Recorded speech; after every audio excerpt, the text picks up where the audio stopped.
I knew the afternoon was about to get interesting the moment the police cruiser rolled slowly down the gravel road toward the lake and stopped beside my dock.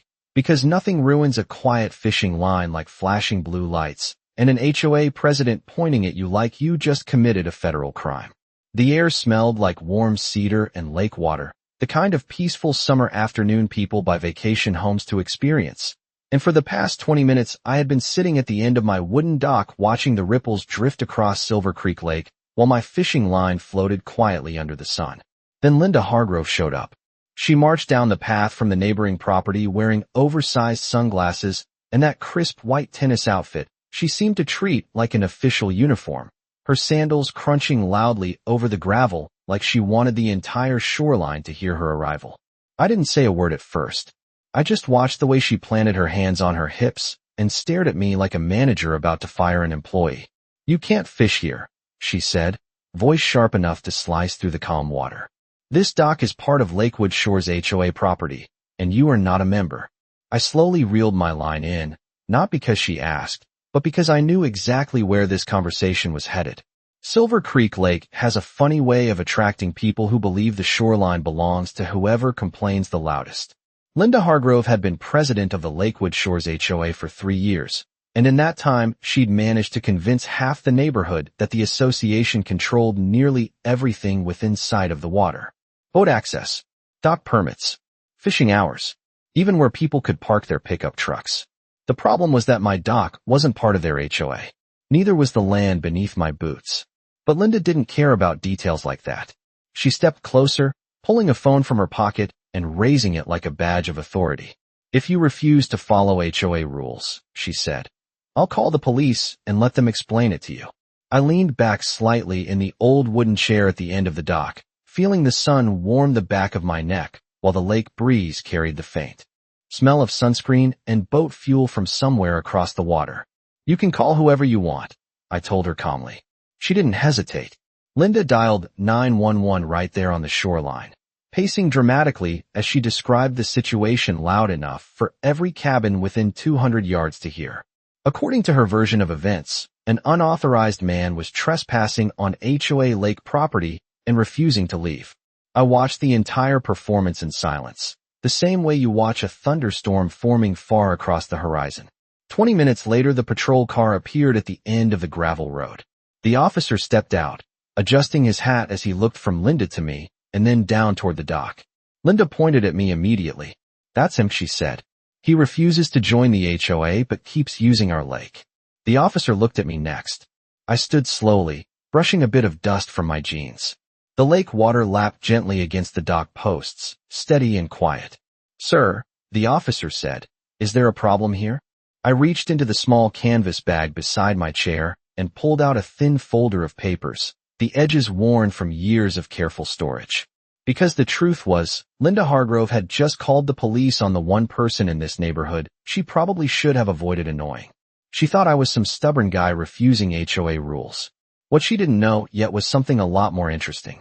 Linda Hargrove didn't own the house she was living in. I did. The officer studied my face for a moment, the way experienced officers do when they are trying to figure out whether a situation is a real problem or just another neighborhood dispute that got out of hand. The afternoon sun reflected off the water behind me, turning the surface of Silver Creek Lake into a sheet of bright silver light that made everyone squint a little. Linda Hargrove stood beside him with her arms crossed, her sunglasses tilted upward now so she could glare directly at me like she had already won the argument. I could hear a pontoon boat humming slowly somewhere across the lake and the faint slap of waves against the wooden dock posts under my boots. It was the same dock I had been standing on since I was 12 years old. My name is Ethan Walker, and this stretch of shoreline has been part of my life longer than most of the houses around the lake have even existed. My grandfather bought the first parcel here in 1974, back when Silver Creek was nothing more than a quiet reservoir surrounded by cedar trees and 2 dirt access roads. He built 3 small rental cabins by hand with lumber hauled in the back of a battered Ford pickup truck, and every summer my father and I helped repair docks, repaint siding, and mow the grass along the waterline. Over the decades, the area changed. Developers discovered the lake. New homes appeared. Then came the Lakewood Shores Homeowners Association with its polished newsletters, neatly printed rules, and monthly meetings where people argued about mailbox colors and boat trailer parking. My family never joined. The reason was simple. Our land had always been outside the boundaries of the subdivision that eventually became the HOA. My grandfather was careful about paperwork. He kept every survey, deed, and permit filed neatly in metal cabinets in the office of our small property company, Walker Property Holdings. When my father passed the business to me 8 years ago, those cabinets came with it. Today, the company owns 6 rental homes around Silver Creek Lake, including the gray 2-story house with the stone chimney that sits 3 doors down from this dock. The same house where Linda Hargrove moved in last spring. I remember the first day she arrived. A moving truck backed carefully into the driveway while she stood on the porch giving instructions with the confidence of someone who believed she already owned the entire neighborhood. Within 2 months, she had joined the HOA board. Within 6 months, she had become its president. Ever since then, her white sport utility vehicle seemed to appear everywhere along the lake, stopping to measure grass height, inspect dock railings, and remind people about new association rules. The strange thing was that she never once realized who actually owned the property she was living in. The lease agreement had been signed through our property management office downtown, one of hundreds of routine rental contracts that passed through my company every year. I did not think much about the name on that paperwork at the time. Not until the HOA letters started showing up in my mailbox demanding membership fees and compliance. Notices for rules that did not apply to my land. That was when I finally looked closer at the file. The address matched. The tenant name matched. And the moment I saw the signature on that lease agreement, I realized something that made the entire situation around this lake a lot more interesting than Linda Hargrove probably expected. The officer shifted his weight slightly on the gravel, glancing from Linda to me, and then down at the calm stretch of water behind the dock, as if the lake itself might offer an explanation for how a quiet afternoon had somehow turned into a police call.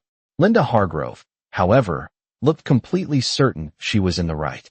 She adjusted the collar of her tennis jacket and stepped half a pace closer to the officer, lowering her voice just enough to sound serious, but still loud enough for me to hear every word. "Officer, this man has been warned several times," she said. "This entire shoreline is governed by the Lakewood Shores Homeowners Association, and he refuses to comply with our rules." The way she said the word rules made it sound like federal law instead of a list printed in a neighborhood newsletter. The breeze carried the smell of sun-warmed pine from the trees behind the cabins, and somewhere across the lake a jet ski engine revved before fading into the distance. It was the kind of peaceful background noise that normally reminded people why they bought property near water in the first place. Linda, however, seemed determined to turn the entire shoreline into her personal courtroom. "Membership in the association is mandatory for lake access," she continued, pointing toward my dock as if it had appeared there illegally overnight. "We have posted notices. We have sent letters. And he keeps ignoring them." I could almost admire the confidence. The only problem was that every letter she mentioned was sitting in a folder inside my truck because they had all been delivered to the wrong person. The officer nodded slowly, listening the way people do when they are letting someone finish talking before asking the real questions.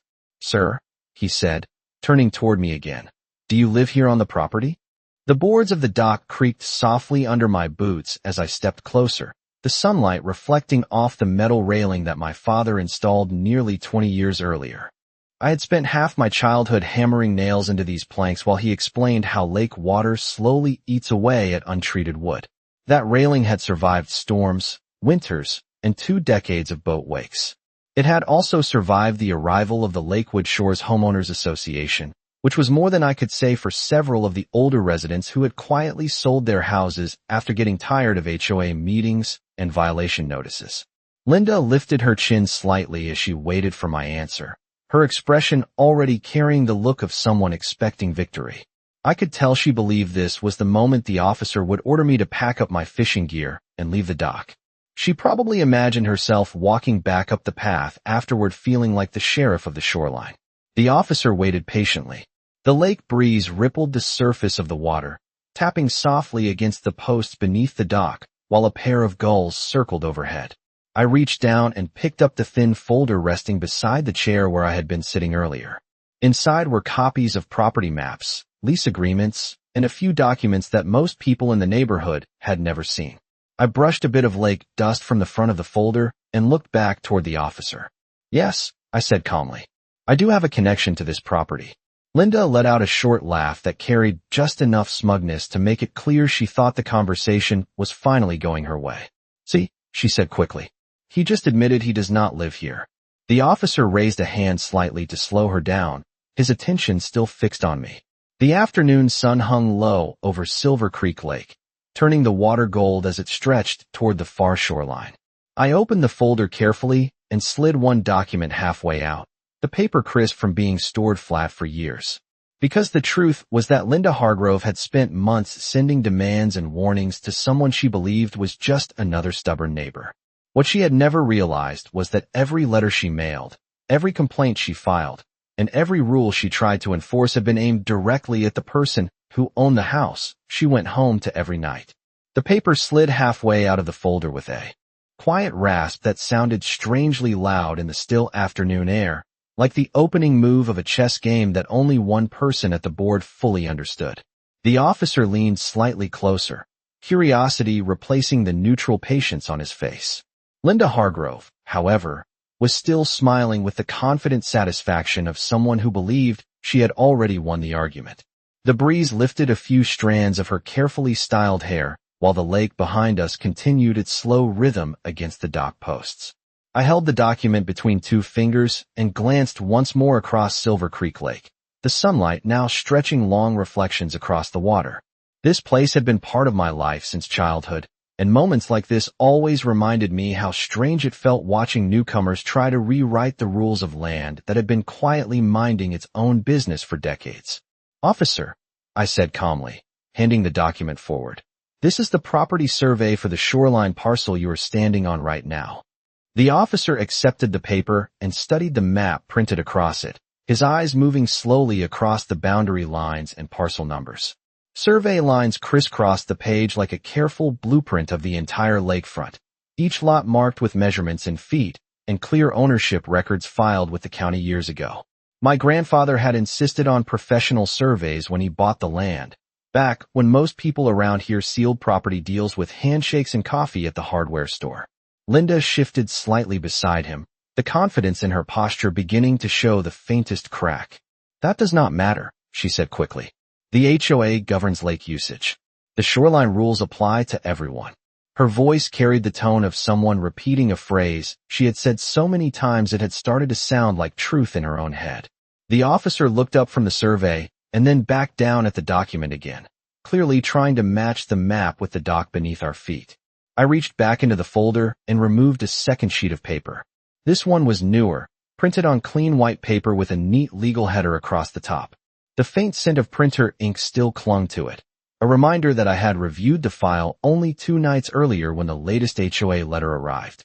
In my mailbox, demanding membership fees and threatening fines.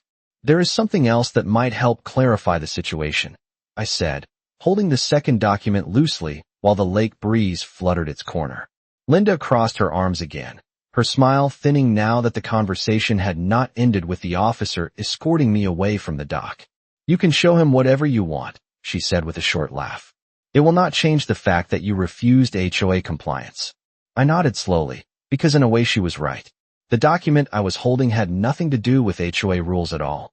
The officer handed the survey back and waited as I passed him the second sheet. His eyes moved across the heading first, then down to the bold printed address near the center of the page. The same address I had mentioned earlier in the conversation. The gray 2-story house with the stone chimney 3 doors down from the lake path. The officer read quietly for a moment while the sound of distant boat engines drifted faintly across the water.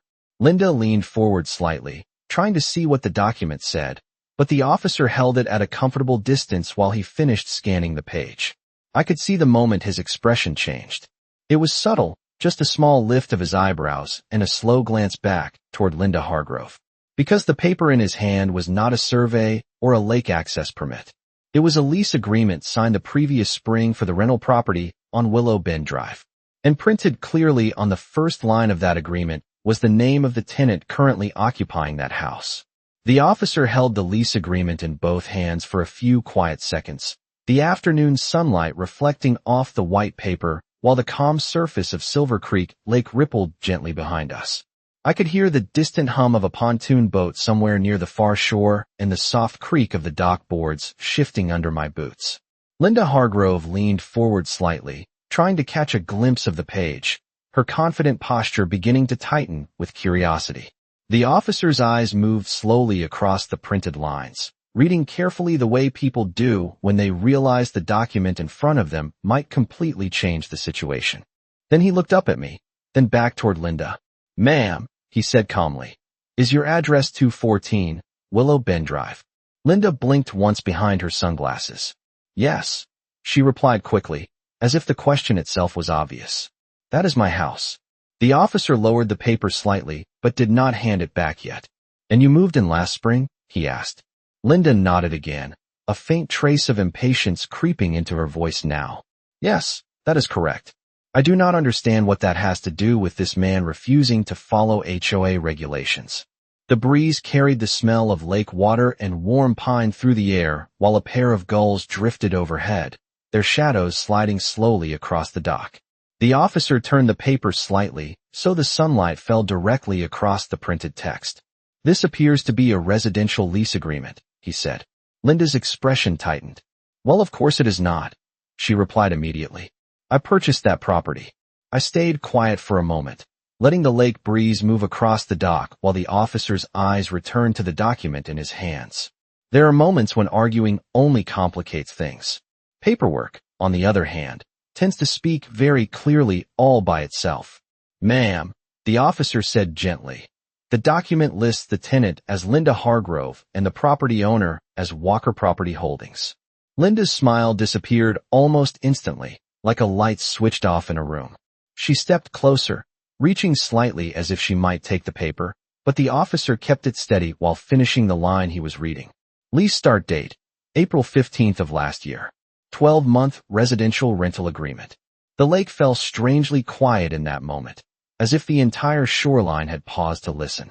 Even the distant boat engine had faded away, leaving only the faint tapping of water against the wooden posts beneath the dock.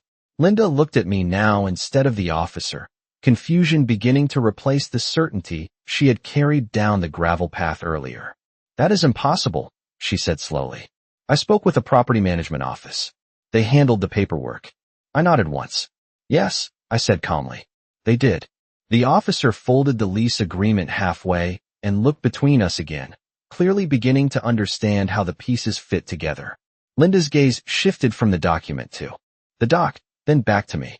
For the first time since she arrived, her voice carried uncertainty instead of authority. "What exactly are you saying?" she asked. The sunlight glinted across the lake behind me while I slid the rest of the documents back into the folder. The paper made a soft rustling sound as it settled into place. I rested the folder against the arm of the chair and looked at her across the length of the dock. "I am saying," I replied calmly, "that the house you believe you bought last spring is one of the 6 rental properties my family owns around this lake. And according to the lease agreement the officer is holding right now, you are the current tenant." For a few seconds nobody spoke.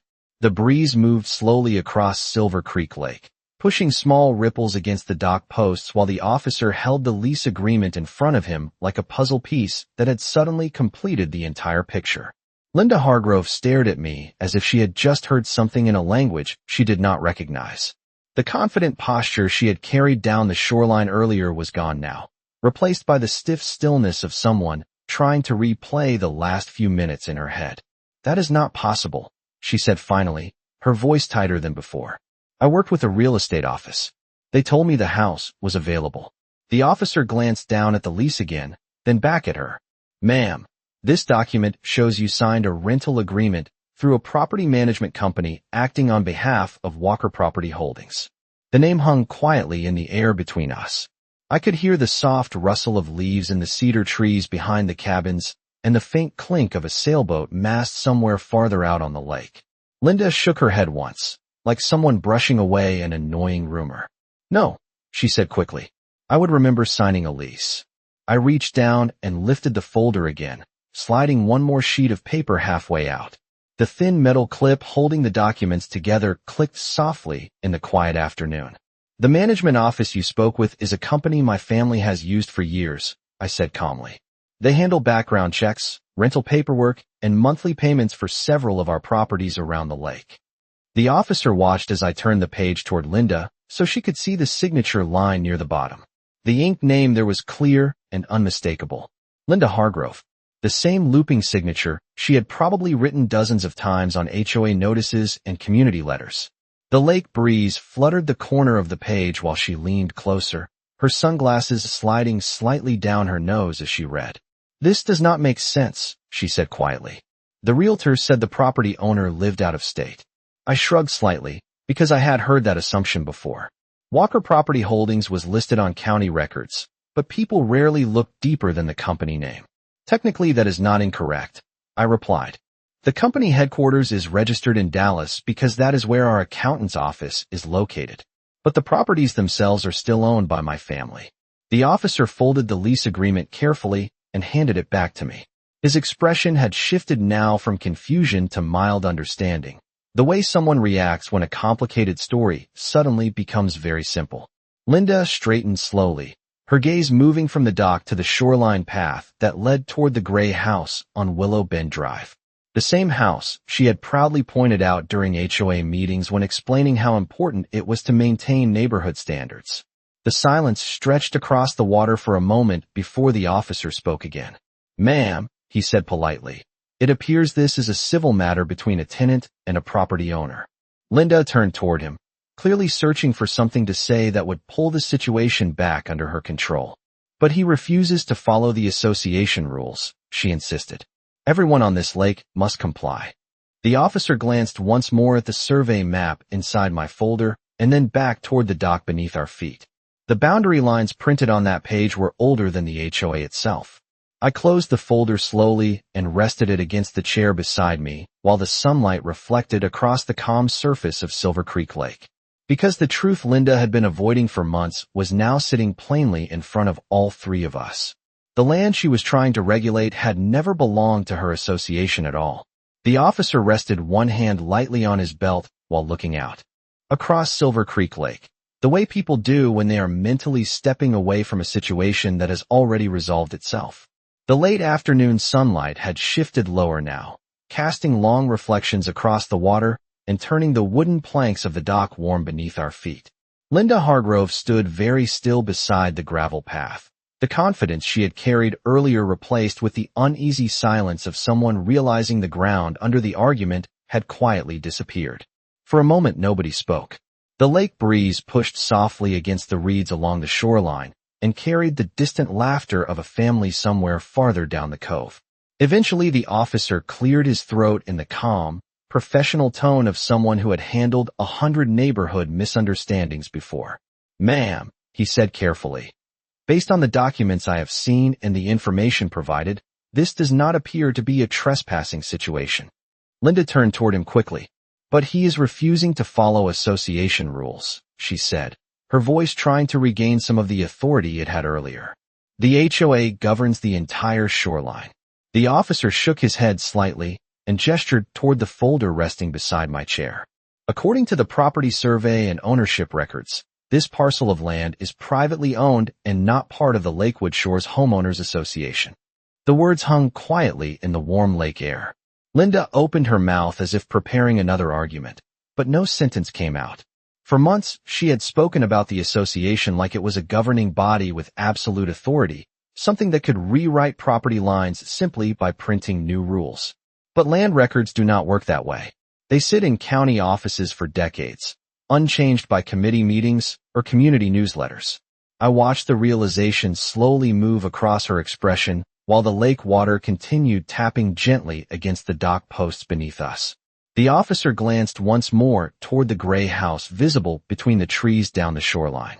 From this angle the stone chimney caught the sunlight, and the front porch rail cast a narrow shadow across the driveway. And regarding the residence on Willow Bend Drive, the officer added calmly, that matter would fall under the terms of a lease agreement between tenant and property owner. Linda's shoulders tightened slightly when she heard the word tenant. The breeze lifted the edge of her tennis jacket while she stared toward the house she had proudly described as her own during more than one HOA meeting.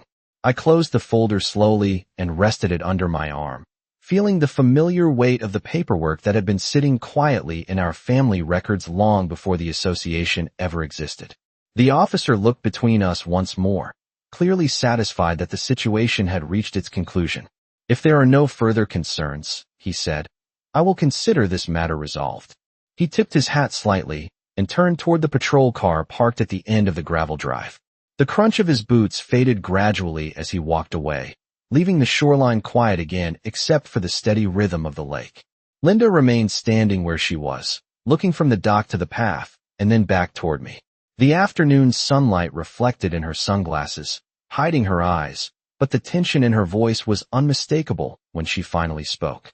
"You knew about the lease?" she said slowly. I nodded once, the lake breeze cooling the back of my neck. "I knew about it the same day the HOA sent the first letter demanding membership fees," I replied calmly. The gulls overhead drifted lazily across the sky while the water continued its slow motion against the dock. Linda looked down toward the gravel path leading back toward the neighborhood road, then back toward the quiet lake in front of us. Because the moment the patrol car disappeared around the bend, the argument was no longer about association rules or fishing docks. It was about something much simpler that had been written clearly on a piece of paper months before she ever moved into that house. The patrol car disappeared around the curve of the gravel road, leaving the shoreline quiet again except for the slow lap of water against the dock posts and the distant hum of a fishing boat somewhere beyond the point. For the first time since Linda Hargrove had marched down the path earlier that afternoon, the lake felt like itself again. Calm, uninterested in HOA arguments or neighborhood politics. Linda stood near the edge of the path with her arms folded tightly, her sunglasses still on even though the sun had dipped low enough that the lenses barely hid the tension in her face. She looked past me toward the dock, toward the water, and then back toward the gray house down Willow Bend Drive, as if trying to reconcile two different versions of the same reality. The breeze lifted the leaves in the cedar trees behind the cabins, and the smell of lake water drifted through the warm evening air. "So you just watched all of this happen," she said finally, her voice carrying that sharp edge people get when pride and confusion collide. "You let the HOA send letters. You let the meetings happen." I leaned lightly against the railing my father had installed years earlier and looked out across the water for a moment before answering. The lake stretched almost a mile across from this dock to the opposite tree line, a wide sheet of silver that had never once cared about property disputes or association rules. "I did not stop the letters," I said calmly. "That part is true." Linda let out a short breath that was almost a laugh, but not quite. "Why?" she asked. The question hung between us while the water continued tapping against the dock in slow, steady rhythm. I turned back toward her and rested the folder against the railing. "Because the first letter told me everything I needed to know," I replied. "It showed that the HOA board never checked the actual property records before trying to regulate land that was never inside your association boundaries." Linda looked away for a moment toward the shoreline where a wooden sign marked the entrance to the Lakewood Shores neighborhood road. She had probably stood beneath that sign dozens of times giving speeches about community standards and lake access rules. "The association has authority over lake use," she said quietly, though the certainty in her voice had faded. I shook my head slightly and gestured toward the water. "The association has authority over the properties that voluntarily joined it when the subdivision was built," I said. "My family land was never part of that subdivision."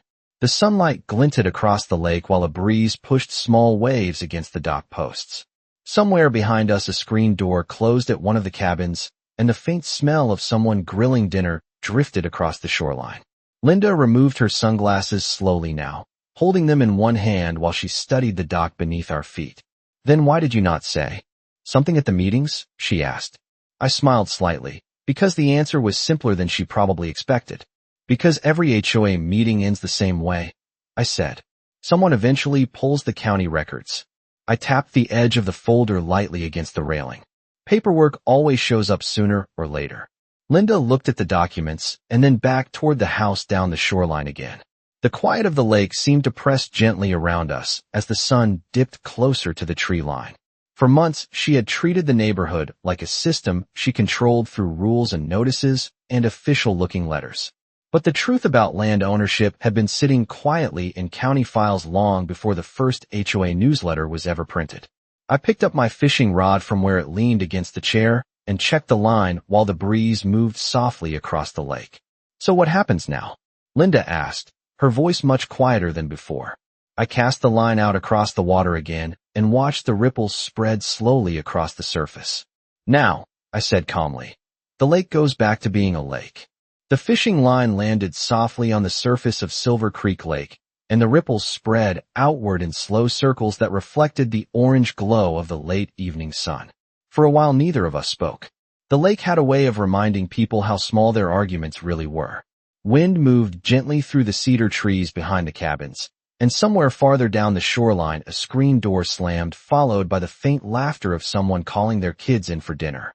Linda Hargrove stood quietly at the edge of the gravel path with her sunglasses hanging loosely from one hand, staring across the water like she was seeing the lake for the first time instead of the territory she had spent months trying to manage. The air smelled like warm wood, lake water, and charcoal from someone grilling on a porch nearby. I watched the fishing line drift slightly with the current and listened to the familiar creak of the dock beneath my boots. "You are not going to evict me, are you?" Linda asked finally. Her voice sounded very different now. Not angry, not commanding, just careful. I glanced back toward her and then out across the water again.